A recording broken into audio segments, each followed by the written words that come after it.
क्या आपने कभी इस बारे में सोचा है कि आपके आसपास के लोग आपके जीवन, आपके चुनावों और यहाँ तक कि आपके विश्वास को कैसे प्रभावित करते हैं? बाइबल भजन संहिता की शुरुआत एक जबरदस्त चेतावनी से करती है। धन्य है वह जो दुष्टों की सलाह पर नहीं चलता, न पापियों के मार्ग पर खड़ा होता है, न ठट्ठा करने वालों की मंडली में बैठता है, परंतु वह तो यहोवा की व्यवस्था से प्रसन्न रहता है और उसी पर रात दिन ध्यान करता रहता है। यह अंश हमें दिखाता है कि सच्चा आशीर्वाद हमारे रोजाना के चुनावों से जुड़ा है। हम किसके साथ चलते हैं, कहाँ रुकते हैं और किसके साथ बैठते हैं। दूसरे शब्दों में, आप अपने करीबी लोगों को अपने साथ आने देते हैं, जो आशीर्वाद का माध्यम या विनाश का मार्ग हो सकता है। यह आश्चर्यजनक है कि हमारे आसपास का प्रभाव कितनी खामोशी से काम करता है। अक्सर हमें एहसास ही नहीं होता कि हम कितने प्रभावित हो रहे हैं। रोजाना सुना जाने वाला एक नकारात्मक शब्द हमारे विश्वास को कमजोर कर सकता है। ईश्वर के सिद्धांतों की अवहेलना करने वाली दोस्ती हमें पाप को सापेक्षिक मानने के लिए प्रेरित कर सकती है। लगातार ऐसे व्यक्ति के साथ रहना जो प्रभु की उपस्थिति की तलाश नहीं करता, धीरे धीरे हमारी भक्ति की अग्नि को बुझा सकता है।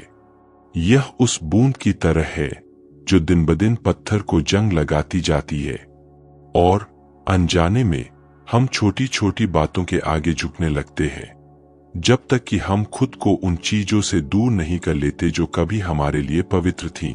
पौलुस कुरिन्थियों को लिखते हुए हमें चेतावनी देता है, अविश्वासियों के साथ बेमेल जुए में न जुटो, क्योंकि धार्मिकता और अधर्म में क्या मेल मिलाप, या ज्योति और अंधकार में क्या संगति। यह पद, जो अक्सर सिर्फ विवाह पर लागू होता है, वास्तव में हमारे सभी संबंधों पर लागू होता है। दोस्ती, साझेदारी, घनिष्ठ संबंध। किसी ऐसे व्यक्ति के साथ बंधना जो परमेश्वर के साथ नहीं चलता, दो बैलों को एक साथ जोतने जैसा है, जिनमें से प्रत्येक को अलग अलग दिशाओं में खींचा जा रहा है। इसका परिणाम थकान, जलन, भ्रम और अक्सर आध्यात्मिक पतन होता है। यह अविश्वासियों से सभी संपर्क तोड़ देने के बारे में नहीं है। यीशु स्वयं पापियों के साथ मेज पर बैठे थे, बल्कि यह समझने के बारे में है कि आपके जीवन पर किसका अधिकार है, आप किसकी सुनते हैं, आपके निर्णयों को कौन प्रभावित करता है। क्या आपने कभी गौर किया है कि रवैया कितना संक्रामक होता है? अगर हम ऐसे लोगों के साथ रहते हैं जो लगातार बड़बड़ाते रहते हैं, तो जल्द ही हम भी बड़बड़ाने लगेंगे। अगर हम उन लोगों के साथ रहते हैं जो गैर जिम्मेदाराना व्यवहार करते हैं, तो जल्द ही हम भी वैसा ही करने के लिए प्रेरित होंगे। वचन चेतावनी देता है, धोखा न खाओ, बुरी संगति अच्छी आदतों को बिगाड़ देती है। विश्वास में सबसे मजबूत व्यक्ति भी लंबे समय तक नकारात्मक प्रभावों के संपर्क में रहने पर कमजोर पड़ सकता है। इसलिए बाइबल का ज्ञान स्पष्ट है, बुद्धिमानों की संगति में रहने वाला बुद्धिमान होगा, परंतु मूर्खों का साथी हानि उठाएगा। यह एक निर्विवाद सत्य है। हमारे सबसे करीबी लोग हमें बना सकते हैं या बिगाड़ सकते हैं, लेकिन एक अच्छी खबर है, ईश्वर हमें हमेशा दोबारा चुनने का मौका देते हैं। प्रार्थना करने और उनसे विवेक मांगने का समय हमेशा मौजूद रहता है, ताकि हम जान सके कि कौन हमारे साथ उन्नति के लिए है और कौन वास्तव में भटकाव और पतन का जाल है। कुछ दोस्ती ऐसी होती है जो ऊपर से अच्छी लगती है, लेकिन वे हमें प्रभु की उपस्थिति से दूर करने के लिए बिछाए गए जाल होते हैं। इसी तरह कुछ रिश्ते भी होते हैं जिन्हें ईश्वर सच्चे उपहार के रूप में भेजते हैं, जो संकट के समय हमें मजबूत बना सकते हैं, प्रार्थना में हमें सहारा दे सकते हैं, और जब जीवन हमें गिराने की कोशिश करता है, तब हमें ऊपर उठा सकते हैं। चुनौती यह जानना है कि एक को दूसरे से कैसे अलग किया जाए, और यह केवल पवित्र आत्मा की मदद से ही संभव है। इसलिए आज मैं आपको यह सोचने के लिए आमंत्रित करता हूं, आपके सबसे करीब कौन है? क्या ये लोग आपको मसीह के करीब लाते हैं या उनसे दूर करते हैं? क्या ये आपके विश्वास को मजबूत करते हैं या आपको धीरे धीरे इसे त्यागने के लिए प्रोत्साहित करते हैं। यह एक ऐसा चुनाव है जिसे टाला नहीं जा सकता, क्योंकि बुरी संगति चुपचाप काम करती है जब तक कि हमें एहसास नहीं होता कि हम बहुत दूर जा चुके हैं। प्रभु आज आपको अपने हृदय की जांच करने और यह तय करने के लिए बुलाते हैं कि आप किसके साथ चल रहे हैं। और अगर यह संदेश आपको प्रभावित करता है तो मैं आपको हमारे साथ बने रहने के लिए आमंत्रित करता हूं। इस चैनल पर हम हर दिन प्रार्थनाएं और मनन साझा करते हैं जो विश्वास को बढ़ाते हैं और हमारे हृदय को ईश्वर के और करीब लाते हैं। तो इस संदेश को सब्सक्राइब करें, लाइक करें, शेयर करें और कमेंट में लिखें कि ईश्वर ने आपसे क्या कहा है। आपकी बातचीत इस संदेश को और ज्यादा लोगों तक पहुंचाने और हमारे आस्था समुदाय को और मजबूत करने में मदद करती है। क्या आपने कभी गौर किया है कि बाइबल हमें हमारे जीवन पर संगति के प्रभाव के स्पष्ट उदाहरण कैसे देती है? दाऊद और योनातान पर विचार करें। योनातान राजा शाऊल का पुत्र और राजगद्दी का स्वाभाविक उत्तराधिकारी होने के बावजूद यह पहचान गया कि परमेश्वर का हाथ दाऊद पर है।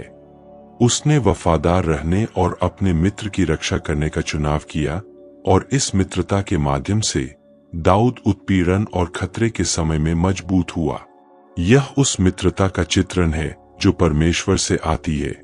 एक ऐसा व्यक्ति जो प्रतिस्पर्धा नहीं करता बल्कि सहयोग करता है, जो ईर्ष्या नहीं करता बल्कि सहयोग करता है, जो ईश्वरीय उपस्थिति से दूर नहीं ले जाता बल्कि उसकी ओर मार्ग दिखाता है। अब शिमशोन पर विचार करें। गर्भ से ही नाजीर बनने के लिए बुलाया गया, परमेश्वर के लिए अलग किया गया, शिमशोन ने अपनी शक्ति और अपनी दृष्टि खो दी क्योंकि वह एक ऐसे व्यक्ति के साथ जुड़ गया जो उसके विश्वास और प्रभु के साथ उसकी वाचा को साझा नहीं करता था। दलीला आकर्षक लग रही थी, लेकिन वह फंदा थी जिसका इस्तेमाल दुश्मन ने उसके मिशन को नष्ट करने के लिए किया था। यह हमें दिखाता है कि कैसे दोस्ती और रिश्ते आशीर्वाद या बर्बादी का साधन बन सकते हैं। मानव हृदय अक्सर धोखेबाज होता है और इसलिए हमें समझने के लिए परमेश्वर की बुद्धि की आवश्यकता है। दुश्मन शायद ही कभी खुद को स्पष्ट रूप से प्रस्तुत करता है। अक्सर वह हमें लुभाने के लिए मुखौटे, आकर्षण और दिखावे का उपयोग करता है। क्या आपको ऐसी परिस्थितियां याद है जब किसी के प्रभाव में आकर आपने ऐसे फैसले लिए हों जिनका आपको बाद में पछतावा हुआ हो? कितनी बार हमने साथियों के दबाव में आकर, प्रभु की ओर से न आई सलाह मानकर या ऐसे रास्ते अपनाए हैं जो हमें बेवजह तकलीफ में ले गए। यही कारण है कि वचन इतना जोर देकर कहता है, सबसे बढ़कर अपने हृदय की रक्षा करो, क्योंकि जीवन के मूल तत्व उसी से निकलते हैं। अपने हृदय की रक्षा करने का अर्थ है उन लोगों की रक्षा करना जिनकी उस तक पहुंच है। लेकिन यह याद रखना जरूरी है, यह सिर्फ बुरी संगति से बचने के बारे में नहीं है। ईश्वर हमें अच्छी दोस्ती और मजबूत रिश्ते बनाने के लिए भी कहते हैं, जो हमें मजबूत बनाते हैं और हमें उनके और करीब लाते हैं। शुरुआती चर्च के बारे में सोचें। शुरुआती ईसाई लगातार प्रार्थना करने, रोटी बांटने, एक दूसरे को प्रोत्साहित करने और उत्पीड़न का सामना करने के लिए इकट्ठा होते थे। वे समझते थे कि विश्वास अकेले नहीं बल्कि समुदाय में जीता है। इसी तरह आज आपको ऐसे लोगों की जरूरत है जो आपका बोझ उठाने में आपकी मदद करे, जो आपके लिए मध्यस्थता करने को तैयार हों, जो आपकी ताकत खत्म होने पर आपको सहारा दे। शायद आज आप ऐसे लोगों से घिरे हों जो इस सच्चाई को नहीं दर्शाते। आपका जीवन भय, संदेह और अविश्वास की आवाजों से भरा हो सकता है आप उन लोगों के साथ रहे हों जो ईश्वर की उपस्थिति को महत्व नहीं देते और इस वजह से आपका विश्वास कमजोर हो गया हो। लेकिन मैं आपको बताना चाहता हूं, अभी भी बदलाव का समय है। प्रभु आपके जीवन में नए लोगों को ला सकते हैं, ऐसी दोस्ती जो आपको सचमुच मजबूत करे। वह उन रिश्तों को तोड़ सकते हैं जो अब आपके काम नहीं आते, उन मौजूदगी को दूर कर सकते हैं जो आपको दूर करती है, और ऐसे रिश्ते जोड़ सकते हैं जो आपको उनके और करीब लाते हैं। महत्वपूर्ण बात यह है कि इस प्रक्रिया का विरोध न करें। कभी कभी जब ईश्वर किसी को हमारे जीवन से दूर कर देता है तो दुख होता है। हमने सोचा था कि दोस्ती या रिश्ता जरूरी है, लेकिन समय के साथ हमें एहसास हुआ कि यह एक बोझ था जो हमें आगे बढ़ने से रोक रहा था। जब हम ईश्वर पर भरोसा करते हैं तो हम समझते हैं कि हर अलगाव का भी ध्यान रखा जाता है। हर नुकसान हार नहीं होता, अक्सर यह मुक्ति होती है। और इसीलिए आज मैं आपको गहराई से सोचने के लिए आमंत्रित करता हूं, किन रिश्तों ने आपके हृदय को आकार दिया है। क्या आपने बुद्धिमानों की बात सुनी है या आप उपहास करने वालों के प्रभाव में आए हैं? क्या आपने उन लोगों के साथ समय बिताया है जो प्रार्थना करते हैं, वचन पर मनन करते हैं, आपके विश्वास को प्रोत्साहित करते हैं? या क्या आपने उन लोगों पर अपनी ऊर्जा बर्बाद की है जो आपकी आध्यात्मिक यात्रा को कमजोर करते हैं? ईश्वर चाहते हैं कि आप में विवेक और साहस हो। विवेक यह पहचानने का कि कौन उनके द्वारा भेजा गया है और कौन केवल एक विकर्षण है। उन चीजों से दूर जाने का साहस जो आपको प्रेरित नहीं करती, और उन लोगों के करीब आने का साहस जो आपको उनके करीब लाएंगे। क्योंकि सच्चाई सरल और निर्विवाद है। आपकी संगति आपके भाग्य को आकार देती है। और अब हम एक महत्वपूर्ण बिंदु पर आते हैं। आपके हृदय की मेज पर वास्तव में कौन बैठा है? क्योंकि केवल बुरी संगति की पहचान करना ही पर्याप्त नहीं है। आपको दृढ़ आध्यात्मिक निर्णय लेने की आवश्यकता है। अक्सर हम जानते हैं कि कुछ मित्रताएं हमें ईश्वर से दूर कर रही है, लेकिन हम अकेलेपन, भावनात्मक लगाव या यहाँ तक कि सुविधा के डर से उन्हें बनाए रखने पर अड़े रहते हैं। समस्या यह है कि जो लोग हमें प्रभु से दूर करते हैं, उनके साथ बिताया गया हर पल उस चीज से चुराया हुआ एक पल है जो वह हमें बनाना चाहते हैं। शत्रु यह जानता है और इसीलिए वह इतनी खामोशी से काम करता है। हमारे रास्ते में ऐसे लोगों को डालता है जो हानिरहित लगते हैं, लेकिन जो समय के साथ हमारे विश्वास को खत्म कर देते हैं और हमारी आध्यात्मिक ज्योति को बुझा देते हैं। लेकिन एक मुक्तिदायक सत्य है, जब आप स्वयं को ईश्वर की इच्छा के अनुरूप हालने का निर्णय लेते हैं, तो वह स्वयं आपके जीवन को पुनर्गठित करने का कार्यभार संभाल लेते हैं। वे उन लोगों को हटा देते हैं जो उद्देश्य के साथ सहयोग नहीं करते और उन लोगों को अपने निकट लाते हैं जो शिक्षा के साधन हैं। यही कारण है कि प्रार्थना इतनी आवश्यक है। जब आप प्रार्थना करते हैं तो आप विवेक की याचना करते हैं। आप दिखावे से परे देखने के लिए आध्यात्मिक आंखें मांगते हैं। आप पवित्र आत्मा से प्रार्थना करते हैं कि वह छिपे हुए इरादों को प्रकट करे, जाल को उजागर करे, यह बताए कि आपके मार्ग में कौन आशीर्वाद के रूप में और कौन विकर्षण के रूप में रखा गया है। याद रखें, यीशु के भी एक पतरस, एक यूहन्ना और एक यहूदा थे। उनके साथ चलने वाले सभी लोगों का हृदय एक जैसा नहीं होता। कुछ सहारा होते हैं, कुछ बोए, कुछ मजबूत करते हैं, कुछ कमजोर।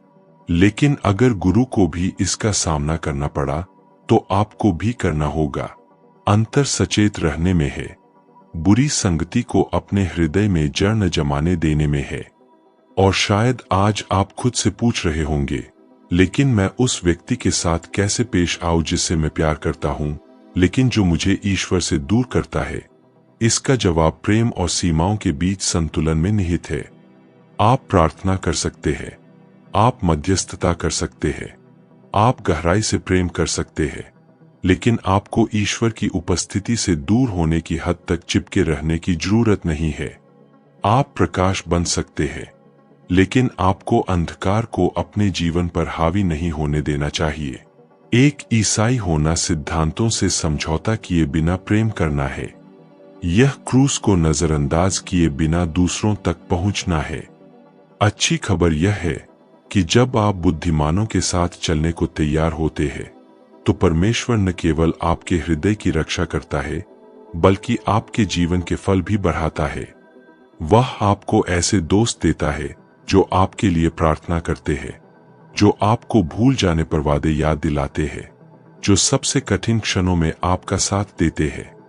वह आपको ऐसे लोगों से जोड़ता है जो आपको स्वर्ग की ओर ले जाते हैं, उससे दूर नहीं। यह विश्वास का समुदाय ही है जो हमें विकसित करता है, फलता फूलता है और अंत तक दृढ़ रहने में मदद करता है। और इसीलिए मैं आज आपके साथ प्रार्थना करना चाहता हूं। अपने रिश्तों, अपनी दोस्ती, अपने संपर्कों को प्रभु के सामने रखें। उनसे प्रार्थना करें कि जो कुछ भी उन्नति नहीं देता उसे हटा दे और जो उनकी आत्मा से आता है उसे मजबूत करे। कहिए, हे प्रभु, मेरी आंखें खोलिए ताकि मैं देख सकूं कि कौन मुझे सचमुच आपके करीब लाता है। मेरे हृदय को उन प्रभावों से बचाइए जो मुझे कमजोर करते हैं। और सबसे बढ़कर आप स्वयं मेरे सबसे बड़े मित्र और साथी बनिए। यह प्रार्थना करते समय याद रखें, मसीह की मित्रता से बढ़कर कोई मित्रता नहीं है। वह एक सच्चा मित्र है जो कभी विश्वासघात नहीं करता, कभी त्याग नहीं करता, कभी निराश नहीं करता। हर कोई असफल हो सकता है, लेकिन वह स्थिर है। और जब आप स्वयं को इस शाश्वत मित्रता में स्थापित कर लेते हैं, तो बाकी सभी परमेश्वर के उद्देश्य के साथ जुड़ जाते हैं। तो अगर यह संदेश आपको पसंद आया है, तो मैं आपको इस चैनल पर हमारे साथ जुड़ने के लिए आमंत्रित करता हूं। सब्सक्राइब करें, लाइक करें, इस प्रार्थना को उन लोगों के साथ शेयर करें जिन्हें इसे सुनने की जरूरत है, और कमेंट में लिखें कि पवित्र आत्मा ने आपके दिल से क्या कहा। परमेश्वर के वचन से और ज्यादा लोगों के जीवन बदलने के लिए आपकी भागीदारी जरूरी है।